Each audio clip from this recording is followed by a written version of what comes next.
السلام عليكم ورحمة الله وبركاته. إن الحمد لله نحمده ونستعينه ونستغفره ونعوذ بالله من شرور أنفسنا ومن سيئات أعمالنا، من يهده الله فلا مضل له ومن يضلله فلا هادي له، وأشهد أن لا إله إلا الله وحده لا شريك له، وأشهد أن محمدا عبده ورسوله. أما بعد. அன்பிற்கும் மதிப்புக்குரிய இஸ்லாமிய சகோதரர்களே சகோதரிகளே, உலூமுல் குர்ஆனுடைய வகுப்பிலே சென்ற வாரம் நாம் சென்ற பாடத்திலே உலூமுல் குர்ஆன் பற்றிய சில அறிமுகங்களை நாங்கள் பார்த்தோம். அந்த தொடரிலே இன்று இரண்டாம் பாடத்திலே முதல் தலைப்பு உலூமுல் குர்ஆனினுடைய முதலாவது முக்கிய தலைப்புக்குள் நாங்கள் நுழைய இருக்கின்றோம். ஏற்கனவே வரைவிலக்கணத்திலே நாங்கள் உலூமுல் குர்ஆனுடைய வரைவிலக்கணத்தில் தாரீஃபிலே உலூமுல் குர்ஆனுடைய 6 பெரிய பகுதிகளாக நாங்கள் பிரித்து பார்த்தோம். அதிலே முதல் பகுதி தான் நுசூலுல் குர்ஆன், குர்ஆன் இறங்கியது சம்பந்தமான ஆய்வுகள். குர்ஆன் இறங்கியது சம்பந்தமான ஆய்வுகளை பொறுத்தவரையில் அதனை எங்களுக்கு முக்கிய 5 தலைப்புகளாக பிரித்து பார்க்க முடியும். முதலாவது அல் வஹி, இரண்டாவது அல் குர்ஆன் இறங்கிய முறை, மூன்றாவது முதலில் இறங்கிய வசனம் என்ன, இறுதியாக இறங்கிய வசனம் என்ன, நான்காவது அல் மக்கி வல் மதனி, ஐந்தாவது அஸ்பாபுன் நுஸூல், அல் குர்ஆன் வசனங்களை இறங்கியதற்கான பின்னணிகள். இந்த 5 முக்கிய தலைப்புகளைத்தான் நாங்கள் பாடங்களை தொடர இருக்கின்றோம்.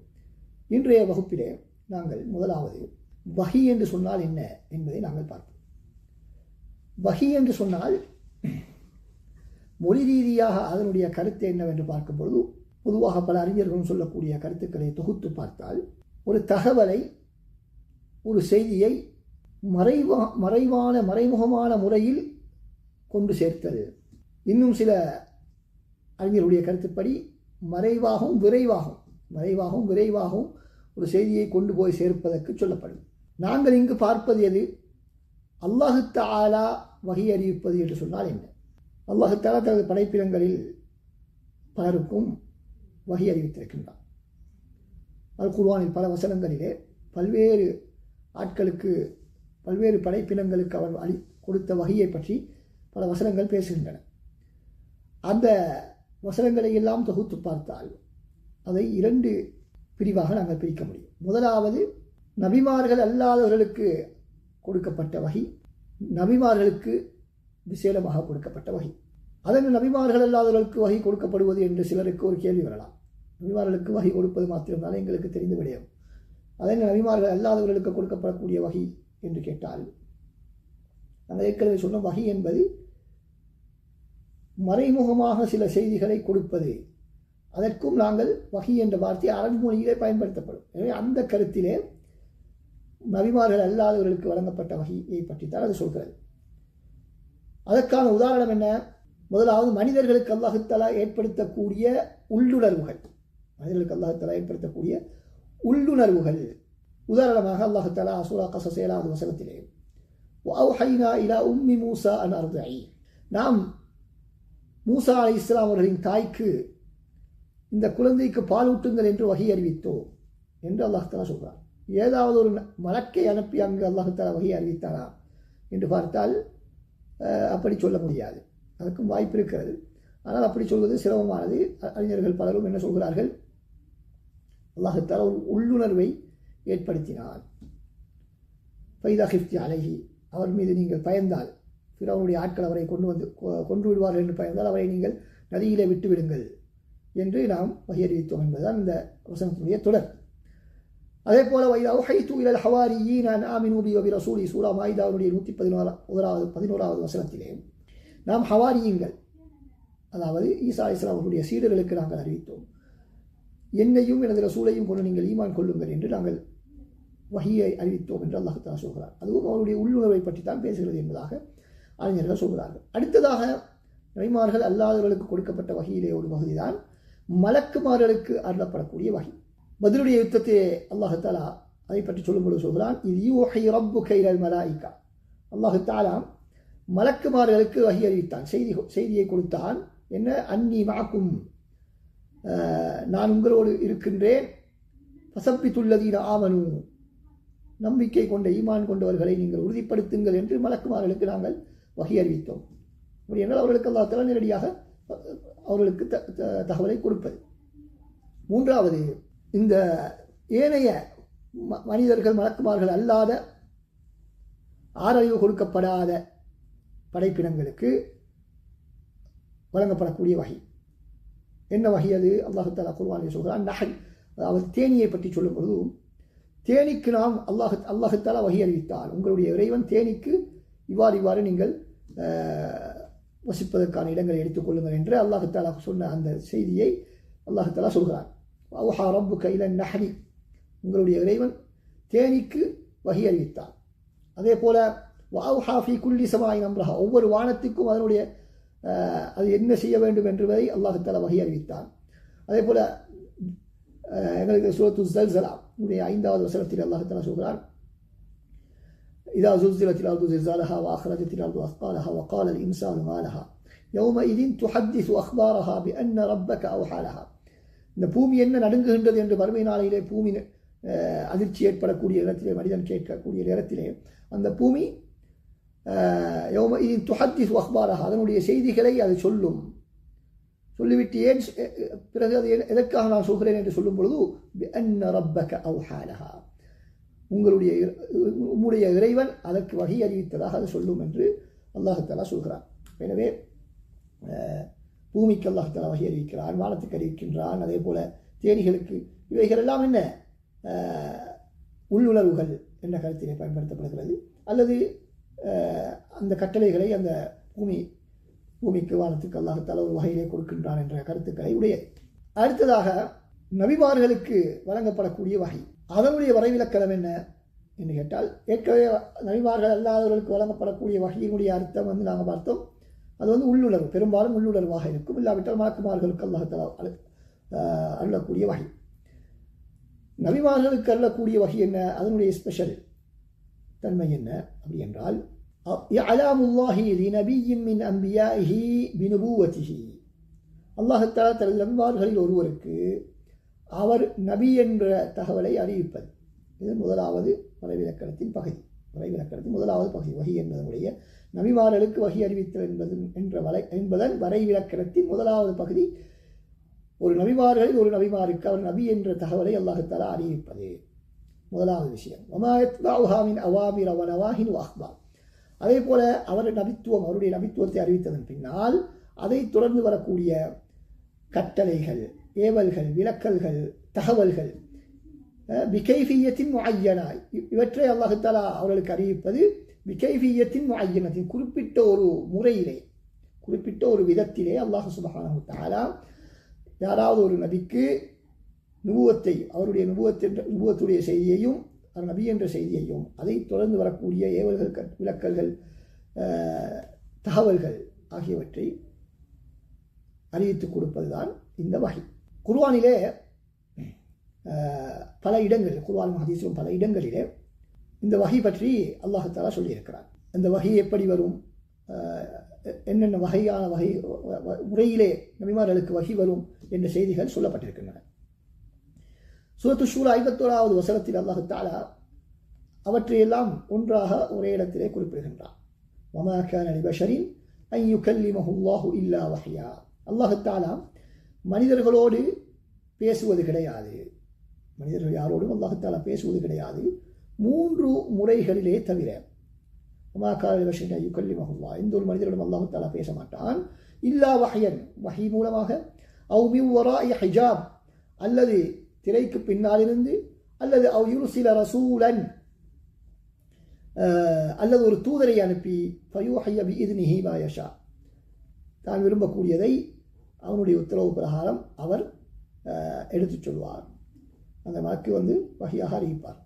அப்போ இதனை நாங்கள் விவரமாக பார்த்தால், இந்த வசனத்தில் சொல்லப்படக்கூடிய அந்த வகையினுடைய வகைகளை விரிவாக நாங்கள் பார்த்தால், முதலாவது வகை, அல்லாஹ் சுப்ஹானஹு வ தஆலா நபிமார்களுக்கு உள்ளுணர்விலே உதிப்பாக்கக்கூடிய வகை. அது சில வேளை அவர் விழிப்போடு இருக்கக்கூடிய நேரத்திலும் நடக்கலாம், அவருடைய தூக்கத்திலே கனவாகவும் அது இருக்கலாம். எப்படியோ நபிமார்களுடைய உள்ளத்திலே அல்லாஹ் தஆலா போடக்கூடிய செய்தி உள்ளுணர்வு. உதாரணமாக இப்ராஹிம் அலைஹிஸ்ஸலாம் அவர்களுக்கு அல்லாஹ் சுப்ஹானஹு வ தஆலா தனது மகனை அறுக்குமாறு கட்டளையிட்டார். அதை பற்றி இப்ராஹிம் அலைஹிஸ்ஸலாம் அவர்கள் என்ன சொல்கிறார்கள்? எனது அன்பு மகனே, கனவிலே நான் உன்னை அறுப்பது போன்று கனவு கண்டேன், உனது கருத்து என்ன என்று கேட்டார்கள். அதற்கு இஸ்மாயில் அலைஹிஸ்ஸலாம் அவர்கள் என்ன சொன்னார்கள்?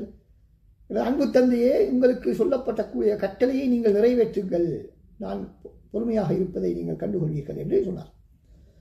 அப்போ இது கனவிலே வரக்கூடிய இந்த கட்டளை நபிமார்களுக்கு அது வஹியா என்று கேட்டால் வஹி. அதுக்கு ஆதாரமாக அதே வசனத்தில் இடம் வரக்கூடிய இஃப்அல் மா துஅமர், உங்களுக்கு இடப்பட்ட கட்டளையை நீங்கள் நிறைவேற்றுங்கள். இப்ராஹிம் அலைஹிஸ்ஸலாம் அவர்கள் தான் கனவிலே கண்ட ஒரு விடயத்தை சொல்கிறார்கள். அது ஒரு அல்லாஹ்வுடைய கட்டளை என்பதாக இஸ்மாயில் அலைஹிஸ்ஸலாம் அவர்கள் ஏற்றுக்கொள்கிறார்கள் என்பதிலே இருந்து நாங்கள் என்ன புரிந்து கொள்கிறோம்? நபிமார்களுடைய கனவிலே வரக்கூடிய கட்டளைகள் அது வஹிதான். அது வஹி இல்லாமல் இருந்திருந்தால் இப்ராஹிம் அலைஹிஸ்ஸலாம் அவர்கள் தனது மகனை அறுப்பதற்கு முன் வந்திருக்க மாட்டார்கள். அவர்கள் அறுப்பதற்கு முன் வந்ததிலிருந்து என்ன விளங்குகிறது? அது வஹி என்பதை எங்களுக்கு தெளிவாக புரிந்து கொள்ள முடியும். அதே போல நபி ஸல்லல்லாஹு அலைஹி வஸல்லம் அவர்களுக்கும் அப்படியான கனவிலே வஹி வந்ததற்கான ஆதாரங்களை நாங்கள் பார்க்க முடியும். உதாரணமாக மதீனாவுக்கு ரசூலுல்லாஹ் ஹிஜ்ரத் செய்து வந்ததன் பின்னால் உம்ரா செய்ய செல்வதாக கனவு கண்டார்கள். எனவே அந்த கனவின் படிதான் ரசூல் ஸல்லல்லாஹு அலைஹி வஸல்லம் அவர்கள் உம்ரா செய்ய சென்ற நேரத்திலே தான் ஹுதைபியாவுடைய உடன்படிக்கை கைச்சாத்திடப்பட்டது என்பதை நாங்கள் பார்க்கின்றோம். அந்த இடத்திலும் அல்லாஹ் தஆலா லகத் ஸதகல்லாஹு ரசூலஹு ருயா பில் ஹக் சூரத்துல் ஃபத்ஹ் 27வது வசனத்திலே அல்லாஹ் தஆலா தனது ரசூலுக்கு காட்டிய அந்த கனவை அல்லாஹ் தஆலா உண்மைப்படுத்தி விட்டான் என்பதில் அல்லாஹ் தஆலா உண்மையாளன் தான் என்று அல்லாஹ் தஆலா சொல்கிறார். மஸ்ஜிதுல் ஹராம், அந்த கனவில் என்ன கண்டார்கள்? நீங்கள் மஸ்ஜிதுல் ஹராமுக்குள் நீங்கள் பாதுகாப்பாக இன்ஷா அல்லாஹ் நுழைவீர்கள். உங்களுடைய தலைகளை நீங்கள் மொட்டையடித்தவர்களாக அல்லது முடிகளை குறைத்துக் கொள்வர்களாக, முடிகளை மறித்தவர்களாக அல்லது முடிகளை குறைத்தவர்களாக எந்தவித அச்சமுமின்றி நீங்கள் நுழைவீர்கள் என்பதை அல்லாஹ் தஆலா கனவிலே காட்டினார். அந்த கனவின் அடிப்படையில் தான் நபி ஸல்லல்லாஹு அலைஹி வஸல்லம் அவர்கள் உம்ராவுக்கு சென்றார்கள். உம்ராவுக்கு சென்று அங்கு உம்ரா செய்ய முடியாமல் தடை ஏற்பட்டு உதவியாவுடைய உடன்படிக்கை கைச்சாத்திடப்பட்டவுடன் சஹாபாக்கள் சிலர் கேட்கிறார்கள், யா ரசூலல்லாஹ், உம்ரா செய்வதாக அல்லாஹ் தஆலா எங்களுக்கு சொன்னான் தானே என்று கேட்ட பொழுது ரசூலுல்லாஹ் சொன்னார்கள், இந்த வருடம்தான் அது நீங்கள் செய்வீர்கள் என்று அல்லாஹ் தஆலா சொல்லவில்லையே, செய்வீர்கள் என்று தான் சொல்லியிருக்கிறார். எனவே இந்த வருடம்தான் அது நடக்க வேண்டும் என்ற அவசியம் இல்லை. எனவே இதிலிருந்து நாங்கள் என்ன விளங்குகிறோம்? நபியவர்களுக்கு உம்ரா செய்வதாக காட்டப்பட்ட அந்த கனவு வஹி. அதனால் தான் சஹாபாக்கள் அப்படி கேள்வி கேட்டார்கள். ரசூல் ஸல்லல்லாஹு அலைஹி வஸல்லம் அவர்கள் உம்ராவுக்காக வேண்டிய முயற்சி செய்தார்கள் என்பதை நாங்கள் பார்க்கிறோம். எனவே நபிமார்களுக்கு கனவில் சொல்லப்படக்கூடிய விடயங்களும் வஹிதான் என்பதை குர்ஆனிலே நாங்கள் பார்க்கின்றோம். அதுக்கு 2 உதாரணங்கள் இப்ராஹிம் அலைஹிஸ்ஸலாம் ரசூல் ஸல்லல்லாஹு அலைஹி வஸல்லம் நடந்த 2 உதாரணங்களை நாங்கள் பார்த்திருக்கிறோம். இரண்டாவது என்ன அல்லாஹ் தஆலா அதைத்தான் அந்த வசனத்திலே மேலே சொன்ன வசனத்திலே சூரத்து ஷூராவினுடைய 51வது வசனத்திலே இல்லா வஹ்யன், வஹியாக நாங்கள் அவரோடு பேசுவோம் என்று சொல்வதனுடைய கருத்து அது உள்ளுணர்வு ஏற்படுத்துவது. அடுத்தது என்ன சொல்கிறான்? மின் வராஇ ஹிஜாப், திரைக்கு பின்னால் இருந்து பேசுவதாக சொல்கிறான். அப்ப இந்த சந்தர்ப்பம் என்ன? அல்லாஹ்வோடு நேரடியாக நபிமார்கள் உரையாடுவது, அதுவும் வஹீன் ஒரு வகை. ஆனால் அல்லாஹ்வை பார்க்க முடியுமா என்றால் பார்க்க முடியாது. ஆனால் அல்லாஹ்வுடன் நேரடியாக பேசுவார்கள். அல்லாஹ்வுடைய பேச்சு சத்தத்தை அவர்கள் கேட்பார்கள்.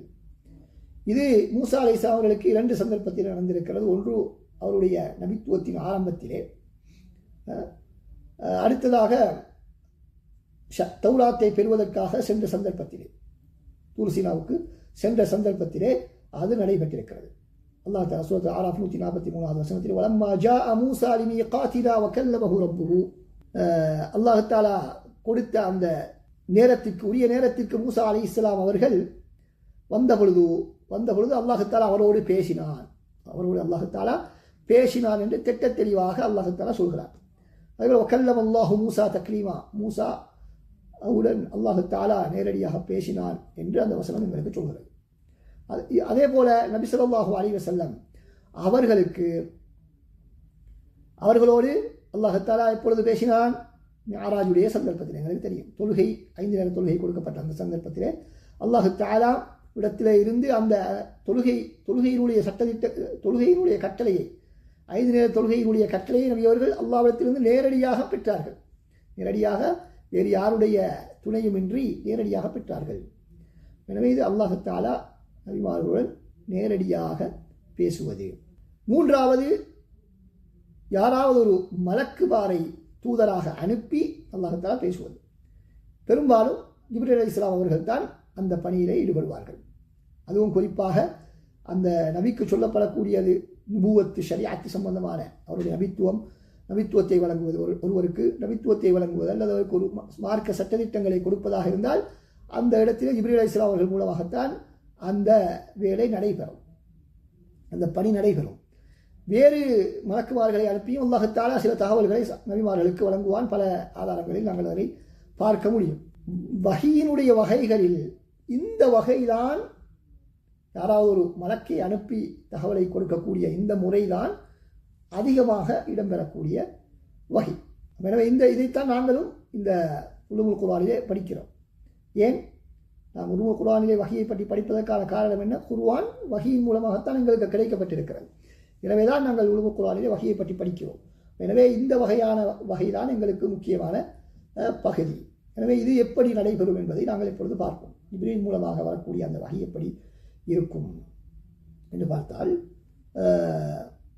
பார்க்கும் பொழுது இரண்டு விடயங்களை நாங்கள் பார்க்கிறோம். முதலாவது, ஜிப்ரீல் அலைஹிஸ்ஸலாம் அவர்கள் அல்லாஹ்விடத்திலே இருந்து இந்த குர்ஆனை எப்படி பெற்றார்கள்? இந்த குர்ஆனை எப்படி வஹி மூலமாக ஜிப்ரீல் அலைஹிஸ்ஸலாம் அவர்கள் கொண்டு வந்தார்கள் என்பதை தான் பார்க்கிறோம். அதில் இரண்டு விடயங்கள் இருக்கின்றன. அதில் ஒன்று, ஜிப்ரீல் அலைஹிஸ்ஸலாம் அவர்கள் அல்லாஹ்விடத்திலிருந்து எப்படி இந்த வகையை குர்ஆனை பெற்றுக்கொண்டார்கள். அதற்கு பின்னால் குர்ஆனை ஜிப்ரீல் அலைஹிஸ்ஸலாம் அவர்களிடமிருந்து நபி ஸல்லல்லாஹு அலைஹி வஸல்லம் அவர்கள் எவ்வாறு பெற்றுக்கொண்டார்கள்.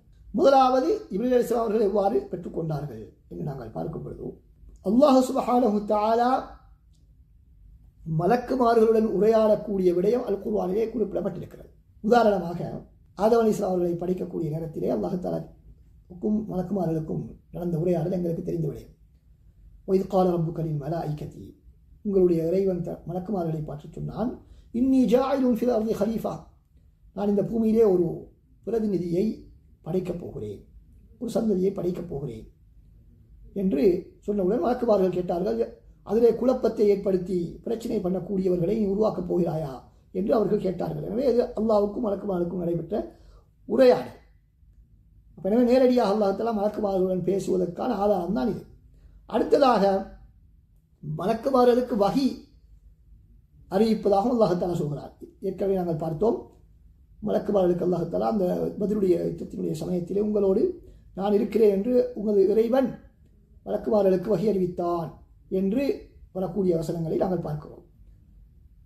அதே போல இந்த மலக்குமார்களுக்கு வழங்கப்படக்கூடிய வஹி எப்படி நடைபெறும் என்பதும் ஹதீஸிலே இடம்பெற்றிருக்கிறது. எப்படி மலக்குமார்கள் அல்லாஹ்வுடைய வஹியை அவர்கள் செயல்படுத்துவார்கள், இந்த நேரத்தில் என்ன நடக்கும் என்பதை நாங்கள் பார்க்கிறோம். இப்னு மஸ்ஊத் ரலியல்லாஹு அன்ஹு அறிவிக்கக்கூடிய ஹதீஸ், ரசூல் ஸல்லல்லாஹு அலைஹி வஸல்லம் சொன்னார்கள், அல்லாஹ் சுப்ஹானஹு தஆலா வஹியை அறிவிக்கக்கூடிய நேரத்திலே மலக்குமார்கள் வானத்திலே உள்ளவர்கள் வானத்திலே ஒரு பெரும் ஒரு சங்கிலி சத்தத்தை கேட்பார்கள். ஒரு சங்கிலி சத்தத்தை பாறையிலே சுற்றினால் எப்படி சத்தம் கேட்குமோ அதே போன்று ஒரு ஒரு பாறையிலே சங்கிலியை இழுத்து வரும் பொழுது என்ன சத்தம் கேட்குமோ அப்படியான ஒரு சங்கிலி சத்தத்தை மலக்குமார்கள் வானத்திலே கேட்பார்கள். கேட்ட உடனே அவர்கள் எல்லோருக்கும் மயக்கம் வந்துவிடும். அப்படி மயங்கியவர்களாகவே இருப்பார்கள். ஜிப்ரீல் அலைஹிஸ்ஸலாம் அவர்கள் வந்தவுடன் அவர்களுக்கு அந்த மயக்கத்திலிருந்து தெளிவு கிடைக்கும். தெளிவு கிடைத்தவுடன் அந்த மலக்குமார்கள் ஜிப்ரீலை பார்த்து, உங்களுடைய இறைவன் என்ன சொன்னான் என்று கேட்பார்கள். அவர் சொல்லுவார், அல்லாஹ் தஆலா சத்தியத்தை தான் சொல்லியிருக்கிறான். அவர்களும் ஆம் சத்தியம்தான் என்பதாக சொல்லுவார்கள் என்பதாக ஹதீஸிலே இடம்பெற்றிருக்கிறது. அபூ தாவூத் இது பதிவு செய்யப்பட்டிருக்கிறது. புகாரியிலே அது முஅல்லக்காக அது பதிவு செய்யப்பட்டிருக்கிறது. எனவே மலக்குமார்களோடு அல்லாஹ் தஆலா பேசுவது, எப்படி வஹி அறிவிப்பது என்பதுதான் இந்த விவரங்கள். அப்போ குர்ஆனும் ஜிப்ரீல் அலைஹிஸ்ஸலாம் அவர்கள் அல்லாஹ்விடத்திலே இருந்து நேரடியாக கேட்டு பெற்ற வஹி, அல்லாஹ் தஆலாவிடத்திலிருந்து நேரடியாக கேட்டு பெற்ற வஹிதான் இந்த குர்ஆன். ஜிப்ரீல் அலைஹிஸ்ஸலாம் அவர்களுக்கும் அல்லாஹ்வுக்கும் இடையிலே எந்த விதமான இடைத்தரகர்களும் கிடையாது. இடையில யாருமே அதற்கு உதவி செய்யக்கூடியவர்கள் யாரும் கிடையாது. அல்லாஹ்விடத்திலிருந்து நேரடியாக கேட்ட குர்ஆனை ஜிப்ரீல் அலைஹிஸ்ஸலாம் அவர்கள் வந்து நபி அவர்களுக்கு அப்படியே ஒப்புவித்தார்கள். அதைத்தான் அந்த குர்ஆனிய சூரத்து ஷுஆரா 192 முதல் 195 வசனம் வரைக்கும் உள்ள வசனங்களில் அல்லாஹ் தஆலா சொல்கிறான், وَإِنَّهُ لَتَنزِيلُ رَبِّ الْعَالَمِينَ. இந்த குர்ஆன் அல்லாஹ்வின் மூலமாக இறக்கப்பட்டது. நஸல பிஹி ரூஹுல் அமீன். நம்பிக்கைக்குரிய ரூஹ் ஜிப்ரீல் அலைஹிஸ்ஸலாம் அவர்கள் அதை எடுத்துக்கொண்டு இறங்கினார்கள். அலா கல்பிக, உங்களுடைய உள்ளத்திலே, லிதகூன மினல் முன்திரீன், நீங்கள் எச்சரிக்கை செய்யக்கூடியவர்களாக இருக்க வேண்டும் என்பதற்காக, பிலிசானின் அரபியின் முபீன், தெளிவான அரபு மொழியிலே அந்த குர்ஆனை உங்களுடைய உள்ளத்துக்கு ஜிப்ரீல் அலைஹிஸ்ஸலாம் எடுத்துக்கொண்டு வந்து இறங்கினார் என்று திட்ட தெளிவாக இது அல்லாஹ்விடத்திலிருந்து ஜிப்ரீல் அலைஹிஸ்ஸலாம் அவர்கள் மூலமாக நபி அவர்களுக்கு கடத்தப்பட்டது, நகர்த்தப்பட்டது என்ற விடயம் குர்ஆனிலே மிக தெளிவாக சொல்லப்பட்டிருக்கிறது. எனவே இந்த இடத்திலே ஜிப்ரீல் என்ற தூதருக்கும், ஜிப்ரீல் மலக்குமார்களின் தூதர், மலக்கை சார்ந்த ஒரு தூதர், ரசூல் ஸல்லல்லாஹு அலைஹி வஸல்லம் மனிதர்களை சார்ந்த ஒரு இறை தூதர், இந்த இரண்டு பேருக்கும் இந்த இடத்திலே அல்லாஹ்வுடைய தகவலை அப்படியே கொண்டு போய் சேர்ப்பது, ஜிப்ரீல் அலைஹிஸ்ஸலாம் நபிகளுக்கு கொண்டு போய் சேர்ப்பதும் நபி அவர்கள் மக்களுக்கு கொண்டு சேர்ப்பதையும் தவிர அவர்களுக்கு இதில் எந்த விதமான வேறு வேலைகளும் கிடையாது என்பதை நாங்கள் மிக தெளிவாக புரிந்து கொள்கிறோம். அல்லாஹ் தஆலாவுடைய அந்த வார்த்தையை அப்படியே எந்த விதமான கூடுதல் குறைவின்றி கொண்டு வந்து சேர்ப்பதுதான் இரண்டு பேருடைய பொறுப்பு என்பதை நாங்கள் இதிலிருந்து புரிந்து கொள்கின்றோம். அடுத்ததாக இது நாங்கள் எப்படி ஜிப்ரீல் அலைஹிஸ்ஸலாம் அவர்கள் அல்லாஹ்விடமிருந்து குர்ஆனை பெற்றுக்கொண்டார்கள், நேரடியாக பெற்றுக்கொண்டார்கள் என்பதை நாங்கள் பார்க்கின்றோம். அதை நன்றாக நாங்கள் நினைவு வைத்துக் கொள்ள வேண்டும். இதற்கு பின்னால் அது எங்களுக்கு தேவைப்படும். அடுத்ததாக ஜிப்ரீல் அலைஹிஸ்ஸலாம் அவர்களிடமிருந்து நபி ஸல்லல்லாஹு அலைஹி வஸல்லம் அவர்கள் எவ்வாறு இந்த குர்ஆனை பெற்றுக்கொண்டார்கள் என்று சொன்னால், அது பல ஹதீஸிலே நாங்கள் பார்க்கிறோம். ஜிப்ரீல் அலைஹிஸ்ஸலாம் அவர்கள் குர்ஆனை எடுத்துக்கொண்டு நபி அவர்களிடத்தில் வரும்பொழுது என்ன நடக்கும்? ஆயிஷா ரலியல்லாஹு அன்ஹா அவர்கள் அறிவிக்கின்றார்கள், ஹாரிஸ் இப்னு ஹிஷாம் ரலியல்லாஹு அன்ஹு அவர்கள் ரசூல் ஸல்லல்லாஹு அலைஹி வஸல்லம் அவர்களிடத்திலே கேட்டார்கள், யா ரசூலல்லாஹ், வஹி உங்களுக்கு எப்படி வரும்? அதற்கு ரசூலுல்லாஹி ஸல்லல்லாஹு அலைஹி வஸல்லம் சொல்கிறார்கள், அஹ்யானன் யஅதீனி மிஸ்ல ஸல்ஸலத்தில் ஜரஸ், மணியோசை சத்தம் போன்று எனக்கு அந்த வஹி வரும். அப்படி வரும் பொழுதுதான் எனக்கு அது மிகவும் கடுமையாக இருக்கும். ஃபயஃப்ஸிஹு அன்னி, அந்த கடுமையாக இருக்கக்கூடிய அந்த வஹி என்னை வந்தடைந்தவுடன் என்னை விட்டு அது சென்றுவிடக்கூடிய நேரத்திலே என்ன தகவல் அறிவிக்கப்பட்டது என்பதை நான் அப்படியே ஞாபகம் வைத்துக் கொள்வேன் என்று சொன்னார்கள். இது ஒரு வகை. அடுத்ததாக ரசூலுல்லாஹ் சொல்கிறார்கள், இன்னும் சில வேளை மலக்கு ஒரு மனித தோற்றத்திலே, ஒரு ஆணுடைய தோற்றத்திலே வந்து என்னோடு பேசுவார், அவர் சொல்வதை நான் அப்படியே கிரகித்துக் கொள்வேன் என்பதாக சொல்கிறார்கள். இதிலே முதலாவது நாங்கள் சொன்ன அந்த முறைதான் பெரும்பாலும் குர்ஆன் இறங்குவதற்காக பயன்படுத்தப்பட்ட முறை. என்றால் மணியோசை சப்தத்திலே வந்து நபி அவர்கள் மிகவும் சிரமத்தை உணர்ந்து அதற்கு பின்னால் அந்த வஹி கொண்டு வந்தவர் சென்றவுடன் நபி அவர்கள் சாதாரண நிலைக்கு வருவார்கள். அதை ரசூலுல்லாஹ் சொல்லும் பொழுது அதுதான் எனக்கு மிகச் சிரமமான முறை என்பதாக சொன்னார்கள். இரண்டாவது, ஒரு மலக்கு வந்து சாதாரணமாக ஜிப்ரீல் அலைஹிஸ்ஸலாம் அவர்கள் வந்து ரசூலுல்லாஹ்வுடன் உரையாடிவிட்டு செல்வது, அது பொதுவாக எங்களுக்கு தெரியும், தஹியத்துல் கல்பி என்ற சஹாபியினுடைய தோற்றத்தில் தான் பெரும்பாலும் வருவார்கள், வேறு மற்றவருடைய தோற்றத்தில் வருவார்கள். ஹதீஸ் ஜிப்ரீல் எங்களுக்கு தெரியும். ஹதீஸ் ஜிப்ரீல் அலைஹிஸ்ஸலாம் அவர்கள் மனித தோற்றத்திலே வந்து ரசூலுல்லாஹ்வுடன் உரையாடினார்கள். இஸ்லாம் என்றால் என்ன, ஈமான் என்றால் என்ன, இஹ்சான் என்றால் என்ன, மறுமை நாளின் அடையாளங்கள் என்ன என்ற விடயங்களை பற்றி உரையாடிவிட்டு சென்றார்கள். அது எந்த சஹாபியுடைய தோற்றத்தில் வந்தார்கள்? நபித்தோழர்கள் யாருக்குமே தெரியாத ஒருவருடைய தோற்றத்திலே தான் அவர் வந்தார். அதை தஹியத்துல் கல்பியுடைய தோற்றத்திலே வரவில்லை. பெரும்பாலும் தஹியத்துல் கல்பியுடைய தோற்றத்திலே வருவார்கள், அப்படி இல்லாமல் வேறு தோற்றங்களிலும் வருவார்கள் என்பதை நாங்கள் இந்த ஹதீஸ் ஜிப்ரீல் மூலமாக நாங்கள் புரிந்து கொள்ள முடியும்.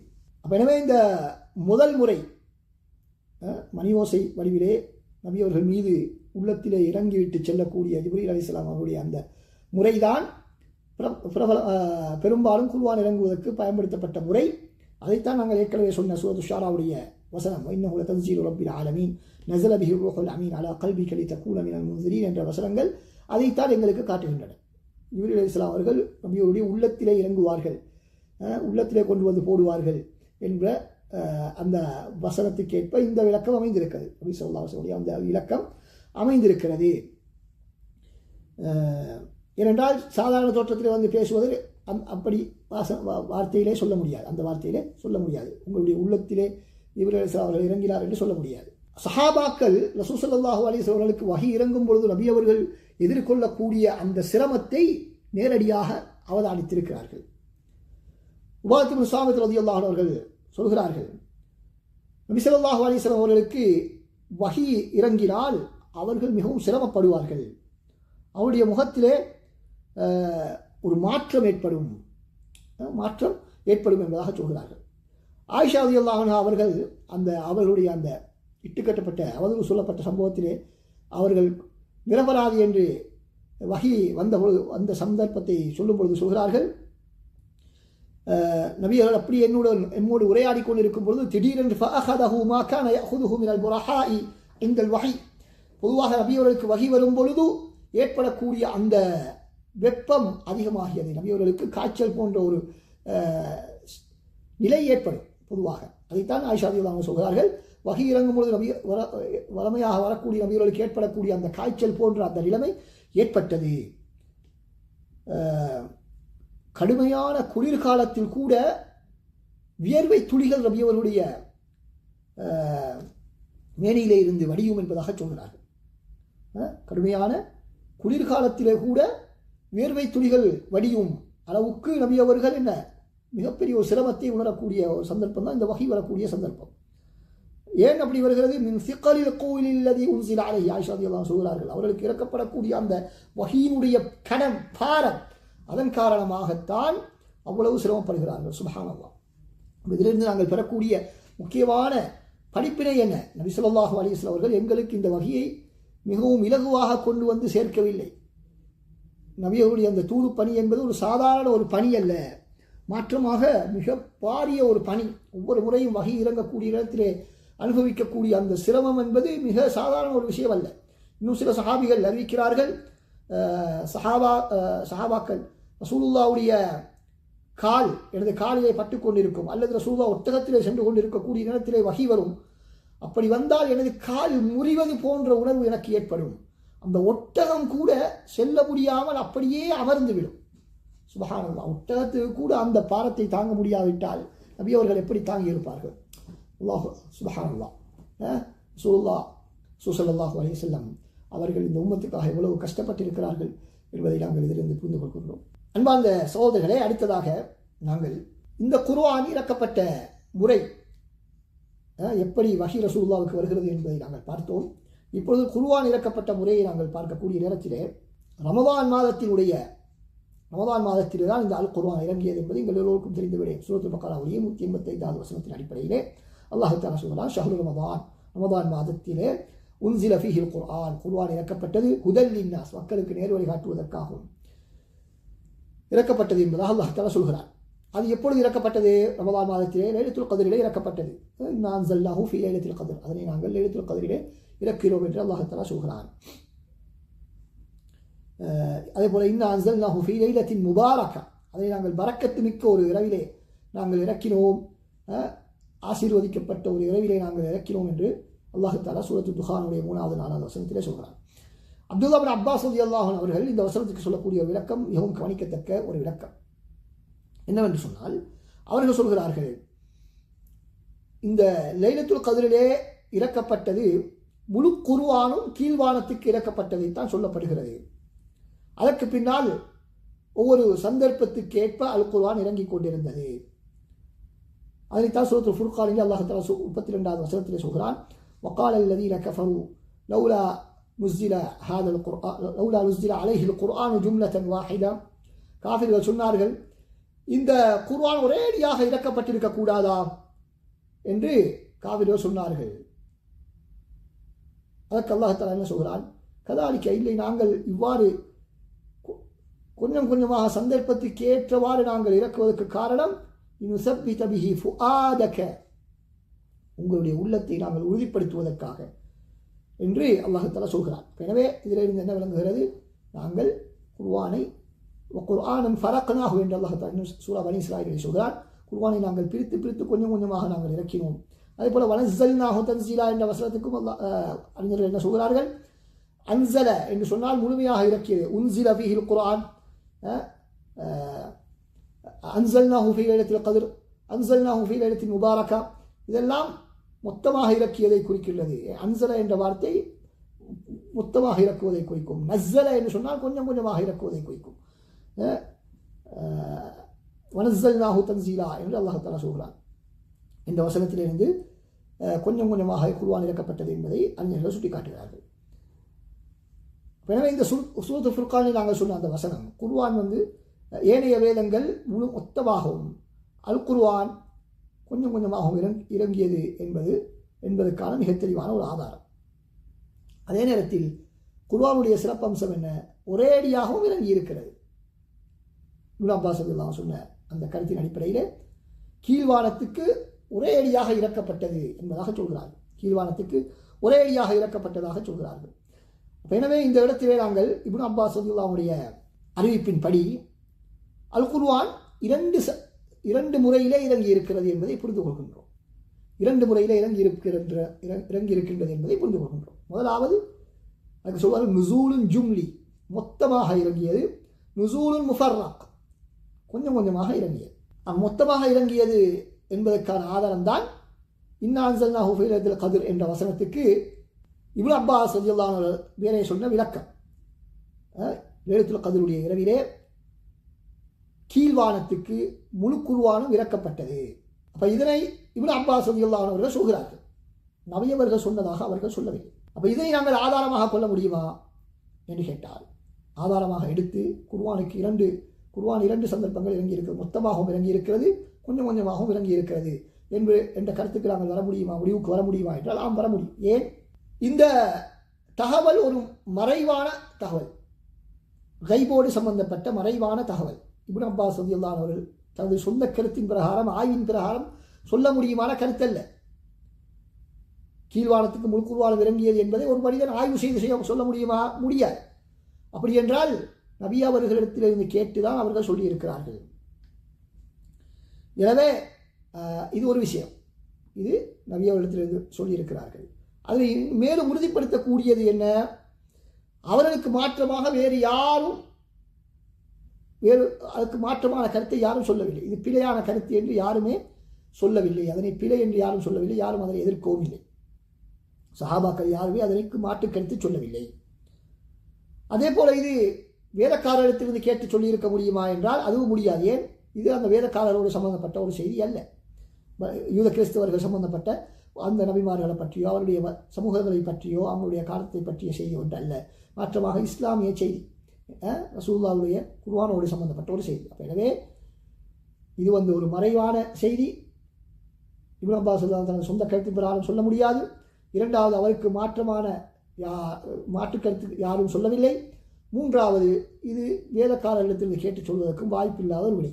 எனவே இந்த மூன்று அடிப்படைகளை வைத்து பார்க்கும் பொழுது இது இப்னு அப்பாஸ் ரலியல்லாஹு அன்ஹுடைய கருத்தாக அறிவிக்கப்பட்டிருந்தாலும் கூட அது ரசூலுல்லாஹ்விடத்திலிருந்து கேட்ட செய்தியாகத்தான் இருக்க வேண்டும். எனவே அதுக்கு ஹதீஸுக்குரிய வெயிட், அந்த கணம் இருக்கிறது. அந்த தரத்தை கொடுத்து தான் நாங்கள் இதனை புரிய வேண்டும். எனவே இதை நாங்கள் ஏற்றுக்கொண்டு அல் குர்ஆன் முதலில் கீழ்வானத்துக்கு முழுமையாக இறக்கப்பட்டது என்ற செய்தியை நாங்கள் நம்ப வேண்டும். இந்த இறக்குவதன் மூலமாக எங்களுக்கு ஏதாவது சட்டங்கள் இருக்கின்றன என்றால் இல்லை. அது கீழ்வானத்துக்கு இறக்கப்பட்டது, கீழ்வானத்தில் உள்ளவர்களோடு மாத்திரம் சம்பந்தப்பட்டது. பூமியில் உள்ளவர்களுக்கு அதுக்கும் எந்த தொடர்பும் கிடையாது. எனவே அது எப்படி இறக்கப்பட்டது, அதில் எப்படியான வசனங்கள் இருக்கின்றன என்ற செய்தி எல்லாம் எங்களுக்கு தெரியாது. அது எங்களுக்கு தெரியாது. அந்த குர்ஆனிலே உள்ள விஷயங்கள் எங்களுக்கு எந்த விதமான அறிவும் இல்லை, அது சம்பந்தமான அறிவு கிடையாது. அப்படி என்றால் அப்படி இறக்குவதிலே உள்ள புண்ணியம் என்ன காரணத்துக்காக, என்ன நோக்கத்துக்காக, என்ன ஹிக்மத்துக்காக இறக்கப்பட்டது கேட்டால் இந்த சமுதாயத்தின் சிறப்பை தெளிவுபடுத்துவதற்காக, இந்த சமுதாயத்தின் சிறப்பை மதிப்பை மலக்குமார்களுக்கு உணர வைப்பதற்காக. ஏனென்றால் ஏனைய வேதங்களை போன்று அல் குர்ஆனும் முழுமையாக இறக்கப்பட்டிருக்கிறது ஒரு சந்தர்ப்பத்தில். அதற்கு பின்னால் தான் கொஞ்சம் கொஞ்சமாக இறக்கப்பட்டிருக்கிறது என்பதை நாங்கள் புரிந்து கொள்ள வேண்டும். எனவே வானத்திலே உள்ளவர்களுக்கு இந்த அல் குர்ஆன் இறக்கப்பட்ட முஹம்மது ஸல்லல்லாஹு அலைஹி வஸல்லம் அவர்களுடைய உம்மத்தினர் எவ்வளவு முக்கியமானவர்கள் என்பதை மலக்குமார்களுக்கு உணர்த்தப்படுகிறது. இதன் மூலமாக ரசூலுல்லாவுக்கு சிறந்த வேதம் சிறந்த நபியாகிய ரசூல் ஸல்லல்லாஹு அலைஹி வஸல்லம் அவர்களுக்கு இறக்கப்பட்டு விட்டது என்ற செய்தியை வானவர்களுக்கு அறிவித்து இந்த நபியினுடைய உம்மத்தினுடைய சிறப்பை அவர்களுக்கு எடுத்து காட்டப்படுகிறது என்பதை நாங்கள் இதிலிருந்து புரிந்து கொள்கிறோம். இரண்டாவது, ஒவ்வொரு சந்தர்ப்பத்துக்கு ஏற்றவாறு இறங்கியது. இது எங்கே இறங்கியது? ஹெராவுடைய குகையிலே வைத்துதான் இறங்குவதற்கு ஆரம்பித்தது. ரசூல் ஸல்லல்லாஹு அலைஹி வஸல்லம் 40 வயதாக இருக்கும்பொழுது இறங்குவதற்கு ஆரம்பித்தது. அதற்கு பின்னால் 23 வருடங்கள் தொடர்ந்து இந்த அல் குர்ஆன் வசனங்கள் இறங்கிக் கொண்டிருந்தன. இப்படி இறங்கிய ஒரே வேதம் அல் குர்ஆன் மாத்திரம்தான். சந்தர்ப்பத்துக்கு ஏற்றவாறு இறக்கப்பட்ட வேதம் இறை வேதங்களில் குர்ஆன் மாத்திரம்தான் என்பதை நாங்கள் ஏற்கனவே பார்த்திருக்கிறோம். அதைத்தான் குறைஷிகள் கேட்டார்கள், ஏனைய வேதங்கள் மூலம் ஏன் குர்ஆன் மாத்திரம் முழுமையாக இறக்கப்படவில்லை என்று அவர்கள் ஆட்சேபனை செய்ததற்கு காரணம் இந்த குர்ஆனுக்குள்ள சிறப்பம்சத்தை காட்டுகிறது. அப்படி என்றால் இப்படி ஏன் ஏனைய வேதங்களுக்கு மாற்றமாக குர்ஆனை மாத்திரம் இப்படி சந்தர்ப்பத்துக்கு ஏற்றவாறு இறக்க வேண்டும் என்று சொன்னால் அதுக்கு பல காரணங்கள், பல நோக்கங்கள் இருக்கின்றன. அதே முக்கியமான நோக்கம் என்னவென்று சொன்னால், முஷ்ரிக்கீன்கள் மூலமாக நபியவர்களுக்கு கொடுக்கப்பட்ட துன்பங்கள், பிரச்சனைகள், ஏற்படுத்தப்பட்ட சிக்கல்கள், இவற்றை எதிர்கொள்வதற்காக வேண்டி நபி ஸல்லல்லாஹு அலைஹி வஸல்லம் உள்ளத்தை உறுதிப்படுத்துவதற்காகத்தான் இப்படியான ஒரு ஏற்பாட்டை அல்லாஹ் தஆலா செய்தார். ஒவ்வொரு முறையும் காவிர்கள் ஏதாவது ஒரு பிரச்சனையை கொண்டு வந்தால் அந்த நேரத்திலே வஹியை அனுப்பி நபியவர்களுக்கு ஒரு ஆதரவை அல்லாஹ் தஆலா தெரிவித்துக் கொண்டே இருந்தார். இது ஒரே அடியாக இறக்கி இருந்தால் அது சாத்தியப்பட மாட்டாது. அதே போல சஹாபாக்களுக்கு அல் குர்ஆனை இலகுவாக மரணம் செய்வதற்கும் புரிந்து கொள்வதற்கும் அமல் செய்வதற்கும் இலகுவாக்குவது இன்னும் ஒரு காரணம். அவ்வாறு கொஞ்சம் கொஞ்சமாக இறக்கப்படக்கூடிய நேரத்திலே அதனை நன்கு பதிவு செய்து கொள்ள முடியும், பதிந்து வைத்துக் கொள்வது இலகுவாக இருக்கும். ஒரே அடியாக எழுத வாசிக்க தெரியாத அந்த சமூகத்திலே இந்த அல் குர்ஆன் இறங்கியிருந்தால் அவர்களுக்கு மிகச் சிரமமாக இருந்திருக்கும். மூன்றாவது, ரசூலுல்லாஹ்வுடைய காலத்திலே நிகழக்கூடிய ஒவ்வொரு சம்பவங்கள், கேள்விகளின் போது அதற்கேற்றவாறு குர்ஆனை இறக்குவது.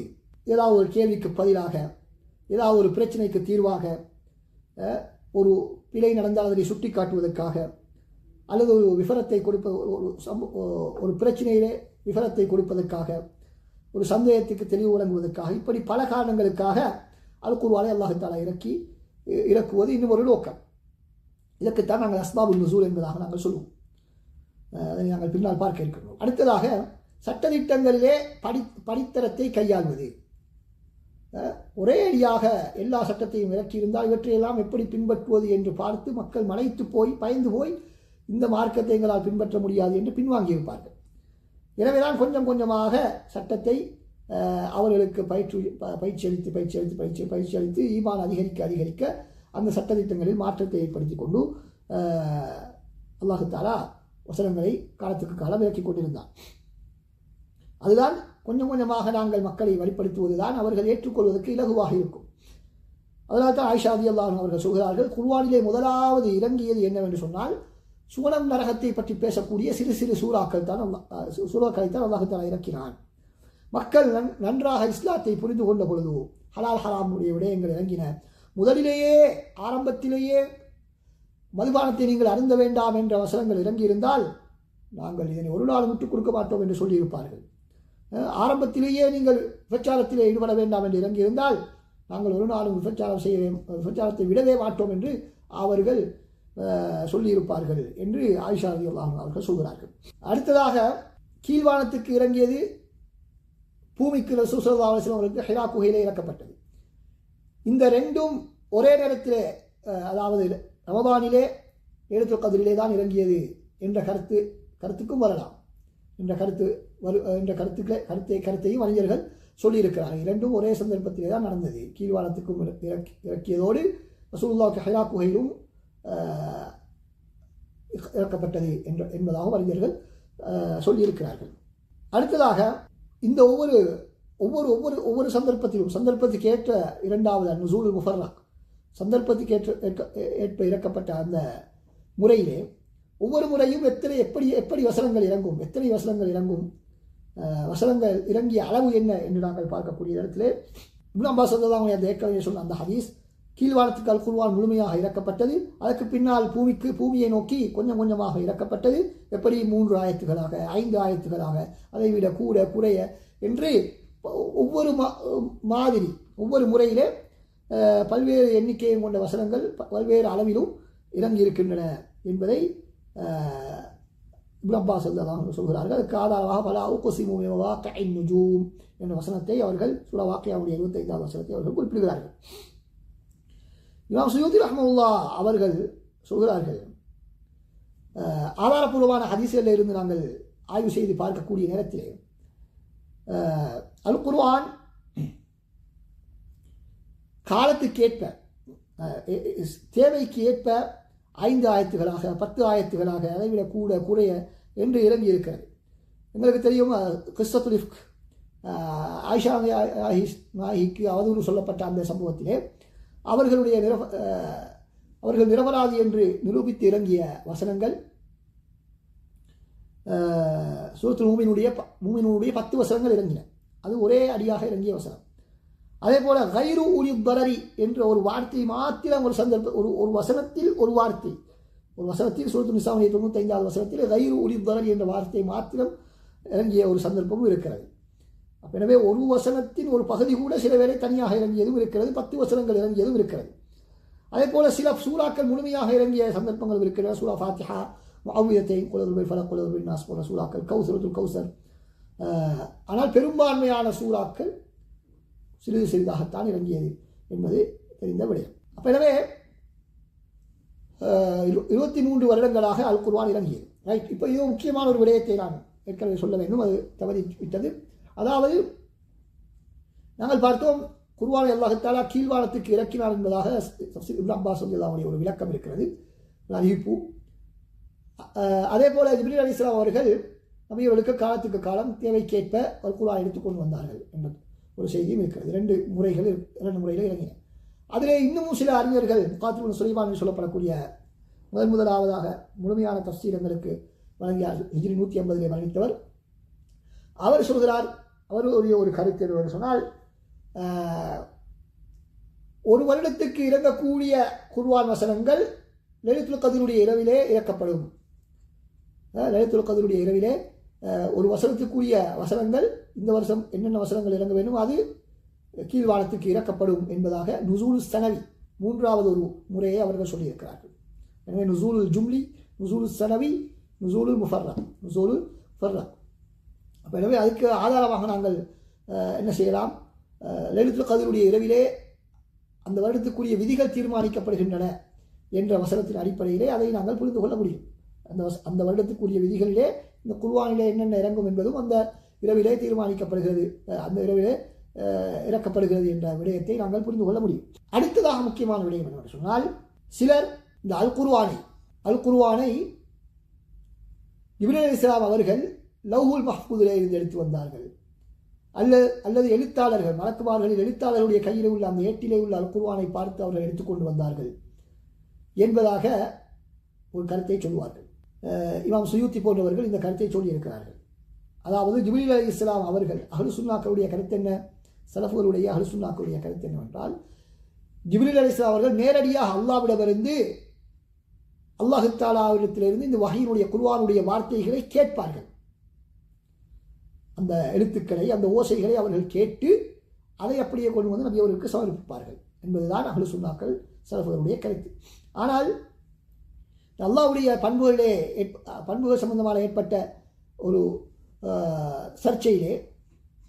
சர்ச்சையின் காரணமாக அல்லாஹ் தஆலா பேசுவானா, அவனுடைய பேச்சுக்கு வார்த்தைகள் எழுத்துக்கள் இருக்கின்றனவா, ஓசை இருக்கின்றனவா என்ற ஒரு பிரச்சனை ஏற்பட்டதிலே பின்னால் வந்த சில அறிஞர்கள் அல்லாஹ்வுடைய பேச்சுக்கு ஓசையோ எழுத்துக்களோ கிடையாது, எனவே ஜிப்ரீல் அலைஹிஸ்ஸலாம் அவர்கள் கேட்பது சாத்தியமல்ல, அல்லாஹ் தஆலா பேசுவதை கேட்பது சாத்தியமல்ல என்ற ஒரு கருத்தை ஏற்றுக்கொண்டதனால் அவர்கள் என்ன சொன்னார்கள், ஜிப்ரீல் அலைஹிஸ்ஸலாம் அவர்கள் குர்ஆனை நேரடியாக நபி அல்லாஹ்விடத்திலிருந்து கேட்கவில்லை, மாற்றமாக லவ்ஹுல் மஹ்ஃபூதில் இருந்தோ அல்லது எழுத்தாளர்கள் மலக்குமார்களுடைய எழுத்தாளருடைய ஏட்டுகளிலிருந்து பார்த்து எடுத்துக்கொண்டு வந்தார்கள் என்பதாக ஒரு தவறான கருத்தை சொல்லியிருக்கிறார்கள். அது தவறான கருத்து. ஏன், நாங்கள் ஏற்கனவே பார்த்த ஆதாரங்களை நாங்கள் பார்க்கக்கூடிய நேரத்தில் அதில் மிக தெளிவாக மலக்குமார்கள் அல்லாஹ் தஆலா பேசுவதை கேட்பதாகவும் அல்லாஹ்விடத்திலிருந்து ஜிப்ரீல் அலைஹிஸ்ஸலாம் அவர்கள் வஹி எடுத்துக்கொண்டு வந்ததாகவும் என்றெல்லாம் தெளிவாக இருக்கிறது. அடுத்தது இது அல்லாஹ்வுடைய வார்த்தை என்று குர்ஆன் சொல்கிறது. குர்ஆனை பற்றி குர்ஆன் சொல்லும் பொழுது கலாமுல்லாஹ் அல்லாஹ்வுடைய வார்த்தை என்று சொல்கிறது. எனவே அல்லாஹ்வுடைய பேச்சு அல்லாஹ்வுடைய எழுத்து மட்டுமல்ல, அல்லாஹ் எழுதி வச்ச ஒரு விஷயம் ஒன்று மாத்திரமல்ல, அல்லாஹ்வுடைய பேச்சு என்பதாக சொல்கிறது. எனவே அல்லாஹ்வுடைய பேச்சு என்று சொன்னால் அது அல்லாஹ்வுடைய பண்பு. எனவேதான் அது படைக்கப்படவில்லை என்று உலமாக்கள் அதற்காக வேண்டி பெரிய ஒரு போராட்டமே நடத்தினார்கள். எனவே அல்லாஹ்வுடைய பேச்சை நேரடியாக ஜிப்ரீல் அலைஹிஸ்ஸலாம் அவர்கள் கேட்டு அவரிடத்திலிருந்து தான் குர்ஆனை எடுத்துக்கொண்டு வந்தார்களே தவிர வேறு எங்கும் பார்த்து அங்கிருந்து எடுத்துக்கொண்டு வந்த நபி அவர்களுக்கு கொடுக்கவில்லை என்பதை நாங்கள் புரிந்து கொள்ள வேண்டும். அடுத்ததாக அல் குர்ஆனிலே முதலாவதாக இறங்கிய வசனங்கள் என்ன என்றால் அது எங்களுக்கு எல்லோருக்கும் தெரிந்த விடயம். ஆயிஷா நாயகி அறிவிக்கக்கூடிய ஹதீஸ், புகாரிலே முதலாவது வரக்கூடிய ஹதீஸ், ரசூல் ஸல்லல்லாஹு அலைஹி வஸல்லம் அவர்களுக்கு முதல் வஹி அறிவிக்கப்படுவதற்கு ஆரம்பமானது எதிலே? அவர்களுக்கு தூக்கத்திலே வரக்கூடிய உண்மையான கனவு. எந்த ஒரு கனவை அவர்கள் கண்டாலும் மிக தெளிவாக அதிகாலையினுடைய வெளிச்சம் போன்ற அமைப்பிலே தான் அந்த கனவை அவர்கள் காணுவார்கள். பின்னர் நபி அவர்களுக்கு தனிமையிலே இருக்க வேண்டும் என்பதிலே ஆசை ஏற்பட்டது, விருப்பமாக்கப்பட்டது. அதன் அடிப்படையில் அவர்கள் ஹெராவுடைய குகையிலே அவர்கள் தனிமையிலே இருந்து வணக்கம் செய்து கொண்டு வந்தார்கள். சிறிது காலம் வணக்கம் செய்துவிட்டு அதற்கு பின்னால் வீட்டுக்கு வந்து மீண்டும் தயாராகி மீண்டும் சென்று அவர்கள் திரும்ப அந்த குகைக்குள் சென்று வணக்கத்திலே தனிமையிலே ஈடுபடுவார்கள். அவ்வாறு இருக்கும் பொழுது திடீரென்று ஒரு நாள் ஒரு மலக்கு வந்து என்ன செய்கிறார்? இக்ரா, ஓதுங்கள் என்று சொல்கிறார். அப்பொழுது ரசூலுல்லாஹ் சொல்கிறார், மா அன பிகாரி, எனக்கு ஓத முடியாது, நான் ஓதக்கூடியவர் அல்ல என்று சொல்கிறார். அவரை பிடித்து கட்டி அணைக்கிறார். எனக்கு மிகச் சிரமத்தை நான் உணரக்கூடிய விதத்தில் அவர் என்னை கட்டி அணைத்தார் என்று சொல்கிறார்கள். பின்பு அவர் என்னை விட்டு ஓதுங்கள் என்று சொன்னார். நான் என்னால் ஓத முடியாது என்று சொன்னேன். மீண்டும் அவர் அதே போன்று என்னை கட்டி அணைத்து விட்டு விட்டார். அதற்கு பின்னாலும் ஓதுங்கள் என்று சொன்னவுடன் நான் ஓத முடியவில்லை. மீண்டும் அவ்வாறு மூன்றாவது முறை கட்டி அணைத்து விட்டவுடன் விட்டு இக்ரா பிஸ்மி ரப்பிக்கல் லதீ ஹலக் என்ற அந்த முதலாவது வரக்கூடிய 5 வசனங்களை, சூரத்தில் வரக்கூடிய 5 வசனங்களை ஓதி காட்டினார். இக்ரா பிஸ்மி ரப்பிக்கல் லதீ ஹலக் خلقல் இன்சான மின் அலக் இக்ரா வரப்புக்கல் அக்ரம் அல்லதீ அல்லம பில் கலம் அல்லமல் இன்சான மா லம் யஅலம் என்ற வசனங்களை ஓதி காட்டினார்கள் என்பதாக ரசூல் ஸல்லல்லாஹு அலைஹி வஸல்லம் சொல்கிறார்கள். அதனை ரசூல் ஸல்லல்லாஹு அலைஹி வஸல்லம் அவர்கள் கேட்டவுடன் நடுங்கியவர்களாக ஹதீஜாவிடத்திலே வந்து சேர்கிறார். ஹதீஜா நாயகி இடத்திலே வந்து என்னை போர்த்துங்கள் என்று சொன்னார்கள். அப்பொழுது அவரை போர்த்தி விட்டார், அவருக்கு அந்த அச்சம் தீரும் வரைக்கும் என்று அந்த ஹதீஸ் அப்படியே செல்கிறது. எனவே இந்த ஹதீஸிலிருந்து நாங்கள் மிக தெளிவாக புரிந்து கொள்ளக்கூடிய விடயம் என்னவென்று சொன்னால், முதலாவது இறங்கிய வசனங்கள் சூரத்தில் வரக்கூடிய 5 வசனங்கள் என்பதிலே எந்த விதமான மாற்றுக்கருத்தும் கிடையாது. ஆனால் சில ஹதீஸ்களை நாங்கள் பார்க்கக்கூடிய இடத்தில் இன்னொரு ஜாபிர் ரலியல்லாஹு அன்ஹு அறிவிக்கக்கூடிய ஒரு ஹதீஸ் வருகிறது. அதிலே சூரா முத்தஸ்ஸிர் தான் ஆரம்பத்திலே இறங்கியது என்பதாக அந்த ஹதீஸிலே இடம்பெறுகிறது. ஆனால் அதற்கான விளக்கத்தை அறிஞர்கள் சொல்லும் பொழுது அது ஜாபிர் ரலியல்லாஹு அன்ஹு அவர்களுக்கு தெரிந்த அடிப்படையில் அவர் சொல்லியிருக்கிறார்கள். இல்லாவிட்டால் முதலாவது இறங்கியது இந்த 5 வசனங்கள் தான் என்பதிலே எந்த விதமான மாற்றுக்கருத்தும் கிடையாது. அடுத்ததாக இறுதியாக இறங்கிய வசனங்கள் என்னவென்று அறிஞர்கள் பேசும்பொழுது, ஆரம்பமாக இறங்கிய வசனங்கள் சூரத்தில் அழக்கூடிய 5 வசனங்கள் தான் என்பதை எல்லோரும் ஏற்றுக்கொண்ட ஒரு உண்மை. ஆனால் இறுதியாக இறங்கிய வசனத்திலே கருத்து வேற்றுமைகள் இருக்கின்றன. சிலர் என்ன சொல்கிறார்கள், சூரா பக்ராவுடைய 278 முதல் 280 வரைக்கும் உள்ள வட்டி சம்பந்தமான ஆயத்துக்கள் தான், யா அய்யுஹல்லதீன ஆமனு தக்குல்லாஹ வ தரு மா பகிய மினர் ரிபா என்று வரக்கூடிய அந்த வசனங்கள் தான் இறுதியாக இறங்கிய வசனம் என்பதாக சிலர் சொல்கிறார்கள். அது இப்னு அப்பாஸ் அந்த கருத்தை சொல்லியிருக்கிறார்கள். இன்னும் சிலர் என்ன சொல்கிறார்கள், சூரத்து நிசாவிலே வரக்கூடிய இறுதி வசனம் 126வது வசனம் ஆயத்துல் கலாலா அனந்தரம் சம்பந்தமாக வரக்கூடிய வசனம், இது பரா இப்னு ஆஸிப் ரலியல்லாஹு அன்ஹு அவர்கள் சொல்கிறார்கள். அவர் என்ன சொல்கிறார், பரா இப்னு ஆஸிப் ரலியல்லாஹு அன்ஹு அவர்கள் இறுதியாக இறங்கிய சூரத்து தௌபா அல்லது சூரத்து பரா இறுதியாக இறங்கிய வசனம் சூரத்து நிசாவுடைய இறுதி வசனம் இஸ்தஃப்தூனக குல் இல்லாஹு யுஃப்தீக்கும் ஃபில் கலாலா என்று வரக்கூடிய அந்த வசனம் என்பதாக சொல்கிறார். இன்னும் வேறு ஆயத்துக்களும் சொல்லப்பட்டிருக்கின்றன இறுதியாக இறங்கிய வசனங்களுக்கு. ஆனால் பெரும்பாலான அறிஞர்களுடைய கருத்துப்படி இறுதியாக இறங்கிய குர்ஆனில் இறங்கிய இறுதி வசனம் சூரத்துல் பக்ராவுடைய 281வது வசனம் வத்தகு யௌமன் துர்ஜஊன ஃபீஹி இலல்லாஹ் ثم توفى كل نفس ما كسبت وهم لا يظلمون என்ற வசனம் தான் இறங்கியது. இதுவும் இப்னு அப்பாஸ் ரலியல்லாஹு அன்ஹு மூலமாக அறிவிக்கப்பட்டிருக்கிறது. நாங்கள் ஏற்கனவே பார்த்தோம் இப்னு அப்பாஸ் ரலியல்லாஹு அன்ஹு என்ன சொன்னார்கள், சூரத்துல் பக்ராவுடைய 178 முதல் 280 வரைக்கும் உள்ள ஆயாத்துர் ரிபா சம்பந்தமான வசனங்கள் தான் இறுதி வசனங்கள் என்று சொன்னார்கள். இந்த அறிவிப்பிலே அதே இப்னு அப்பாஸ் ரலியல்லாஹு அன்ஹு அவர்கள் மூலமாக அறிவிக்கப்படக்கூடிய செய்தி 281வது வசனம் தான் அந்த இறுதி வசனம் என்பதாக அவர் மூலமாக அறிவிக்கப்பட்டிருக்கிறது. அப்படி என்றால் இரண்டு முரண்பாடான கருத்தா என்று கேட்டால் இல்லை, மாற்றமாக இந்த இறுதி வத்தகு யௌமன் துர்ஜஊன ஃபீஹி என்ற 281வது வசனம் சூரத்துல் பக்ராவினுடைய 281வது வசனம் அந்த ஆயத்துர் ரிபாவோடு சேர்ந்த வசனம். அப்படின்னா 278 முதல் 281வது வரைக்கும் உள்ள வசனங்கள் தான் இறுதியாக இறங்கின. அதிலே அந்த கடைசி வசனம் இதே, அதுதான் கடைசியான வசனம் என்று நாங்கள் புரிந்து கொண்டால் அதிலே முரண்பாடு இருக்க மாட்டாது என்பதை நாங்கள் புரிந்து கொள்ள முடியும்.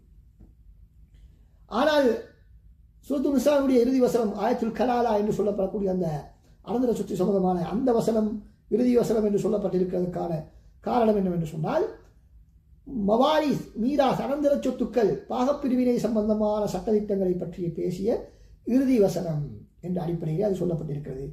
முழு குர்ஆனுக்கும் இறுதியாக இறங்கிய வசனம் என்ற அடிப்படையில் அல்ல என்று நாங்கள் புரிந்து கொள்ளலாம்.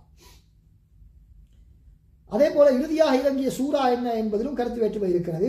ஏற்கனவே பரா இப்னு ஆசிம் ரலியல்லாஹு அன்ஹுடைய ஹதீஸில் இடம்பெற்றது போல, அறிவிப்பில் இடம்பெற்றது போல சூரத்து தௌபா என்ற ஒரு கருத்தும் இருக்கிறது. ஆனால் சஹீஹ் முஸ்லிமிலே வரக்கூடிய உபைதுல்லாஹ் இப்னு அப்துல்லாஹ் இப்னு உத்பா என்பவருடைய ஹதீஸிலே வரக்கூடிய கருத்து தான் மிகவும் பலமான கருத்து. என்ன கருத்து? இப்னு அப்பாஸ் ரலியல்லாஹு அன்ஹு அவர்கள் சொல்கிறார்கள், குர்ஆனில் இறுதியாக இறங்கிய சூரா என்னவென்று உங்களுக்கு தெரியுமா என்று கேட்டார்கள். இப்னு அப்பாஸ் ரலியல்லாஹு அன்ஹு அவர்கள் முழுமையாக இறங்கிய இறுதி அத்தியாயம் என்ன என்று கேட்டார்கள். அதற்கு நான் ஆம் இதா ஜா நஸ்ருல்லாஹி வல் ஃபத்ஹ் என்று நான் சொன்னேன் என்பதாக உபைதுல்லாஹ் ரஹ்மஹுல்லாஹ் அவர்கள் சொல்கிறார்கள். அப்பொழுது இப்னு அப்பாஸ் ஆம் சரியான பதில் என்பதாக சொன்னார்கள். இதிலே இருந்து நாங்கள் இடப்படுகிறோம், இறுதியாக இறங்கிய அத்தியாயம் இதா ஜா நஸ்ருல்லாஹி வல் ஃபத்ஹ் வரைத்தன் الناس يدخلون في دين الله أفواجا என்ற அத்தியாயம்தான். ஆனால் சூரத்து தௌபாவை பொறுத்தவரையில் அது முழுமையாக இறங்கியதாக நாங்கள் ஏற்றுக்கொள்ள முடியாது. ஏனென்று சொன்னால் அதிலே பல வசனங்கள் நபி அவர்கள் மரணிப்பதற்கு பல வருடங்களுக்கு முன்னால் இறங்கிய வசனங்கள் அதில் இருக்கின்றன. எனவே அது எப்படியும் அதை முழுமையாக இறங்கிய சூரா என்று இறுதியாக முழுமையாக இறங்கிய சூரா என்று சொல்வதே பெரும் சிக்கல்கள் இருக்கின்றன என்பதை நாங்கள் புரிந்து கொள்ள வேண்டும். இத்துடன் இன்றைய வகுப்பை நாங்கள் நிறைவு செய்கிறோம். இன்ஷா அல்லாஹ் அடுத்த வகுப்பிலே நாங்கள் மக்கி மதனி அதே போல அஸ்பாபுன் நுஸூல் போன்ற விடயங்களை நாங்கள் பார்ப்போம். இன்ஷா அல்லாஹ். அஸ்ஸலாமு அலைக்கும் வரஹ்மத்துல்லாஹி வபரகாத்துஹு.